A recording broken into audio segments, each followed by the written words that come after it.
Oi, oi, gente querida das redes sociais. Vamos dar continuidade à nossa leitura do livro de Atos dos Apóstolos. Hoje a gente vai fazer a leitura do capítulo 17. Vamos juntinhos comigo aqui fazer a leitura. Em Tessalônica. Paulo e Silas passaram pelas cidades de Anfípolis e Apolônia e chegaram a Tessalônica, onde havia uma sinagoga.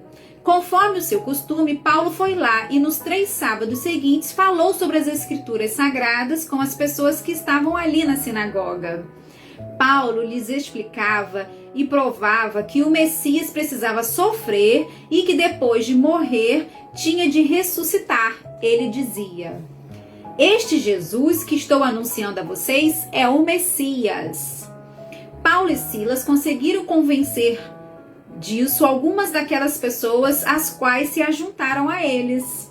Um grande número de não-judeus convertidos ao judaísmo e muitas senhoras das altas sociedades também se juntaram ao grupo. Mas os judeus ficaram com inveja. Eles foram buscar alguns homens maus entre os malandros das ruas e formaram um grupo de desordeiros. Estes fizeram muita confusão na cidade e atacaram a casa de Jason, procurando Paulo e Silas a fim de os levar para o meio do povo. Mas, como não os encontraram, levaram à força o Jason e alguns outros irmãos até a presença das autoridades da cidade, gritando: "Aqueles homens têm provocado desordens em todos os lugares. Agora chegaram até a nossa cidade e Jason os hospedou na casa dele. Eles estão desobedecendo às leis do imperador romano, dizendo que existe outro rei chamado Jesus." Tanto a multidão como as autoridades ficaram agitadas quando ouviram essas palavras. E as autoridades soltaram Jason e os outros depois que eles pagaram uma quantia exigida para isso. Em Bereia. Logo que anoiteceu, os irmãos enviaram Paulo e Silas para a cidade de Bereia. Quando chegaram lá, eles foram à sinagoga. As pessoas dali eram mais bem educadas do que as de Tessalônica e ouviam as mensagens com muito interesse. Todos os dias estudavam as escrituras sagradas para saber o que é que Paulo dizia, Todos os dias estudava as escrituras sagradas para saber se o que Paulo dizia era mesmo verdade. Assim, muitos judeus naquela cidade creram, e também não judeus, tanto mulheres da alta sociedade como também muitos homens. Mas quando os judeus de Tessalônica souberam que Paulo tinha anunciado a palavra de Deus também em Bereia, foram até lá e começaram a gritar e atiçar o povo contra eles.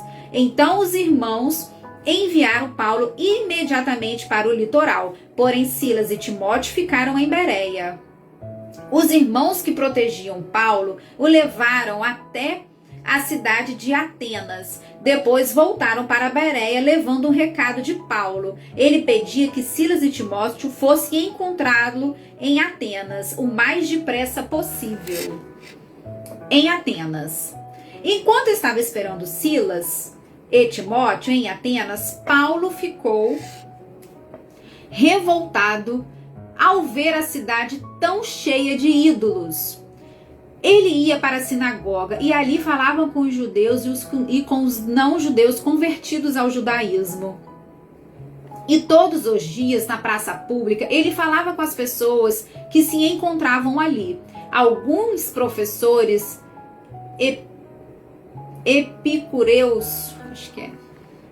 epicureus e alguns estoicos discutiam com ele e perguntavam: "O que é que esse ignorante está querendo dizer?"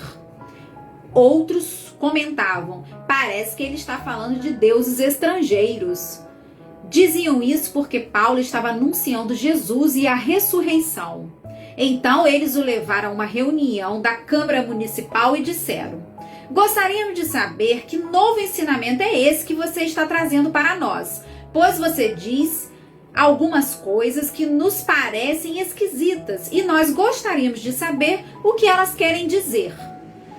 E que todos os moradores de Atenas, que todos os moradores de Atenas e os estrangeiros que viviam ali gostavam de passar um tempo contando e ouvindo as últimas novidades. Então Paulo ficou de pé diante deles na reunião da Câmara Municipal e disse: Atenienses, vejo que em todas as coisas vocês são muito religiosos. De fato, quando eu estava andando pela cidade e olhava os lugares onde vocês adoram os seus deuses, encontrei um altar que está escrito: ao Deus desconhecido. Pois esse Deus que vocês adoram, sem conhecer, é justamente aquele que eu estou anunciando a vocês. Deus fez o mundo e tudo que nele existe. É o Senhor do céu e da terra e não mora em templos feitos por seres humanos. E também não precisa que façam nada por ele, pois é ele mesmo quem dá a todos vida, respiração e tudo mais. De um só homem ele criou todas as raças humanas para viverem na terra. Antes de criar os povos, Deus marcou para eles os lugares onde iriam morar e quanto tempo ficariam lá. Ele fez isso para todos que pudessem procurá-lo e talvez encontrá-lo, embora ele não esteja longe de cada um de nós. Porque, como alguém disse, nele vivemos, nos movemos e existimos. E alguns dos poetas de vocês disseram: nós também somos filhos dele. E já que somos filhos dele, não devemos pensar que Deus é parecido com um ídolo de ouro, de prata ou de pedra feito pela arte e habilidade das pessoas. No passado, Deus não levou em conta essa ignorância, mas agora ele manda que todas as pessoas em todos os lugares se arrependessem dos seus pecados. Pois ele marcou o dia em que vai julgar o mundo com justiça por meio de um homem que escolheu, e deu prova disso a todos quando ressuscitou este homem. Quando ouviram Paulo falar a respeito da ressurreição, alguns zombaram deles, mas outros disseram: em outra ocasião, queremos ouvir você falar sobre esse assunto. Então Paulo foi embora dali, mas algumas pessoas creram e se juntaram a ele. Entre essas estavam Dionísio, que era membro da Câmara Municipal, uma mulher chamada Damaris e mais outras pessoas. E assim nós concluímos o capítulo 17 de Atos dos Apóstolos. Boa reflexão para vocês e que Deus os abençoe.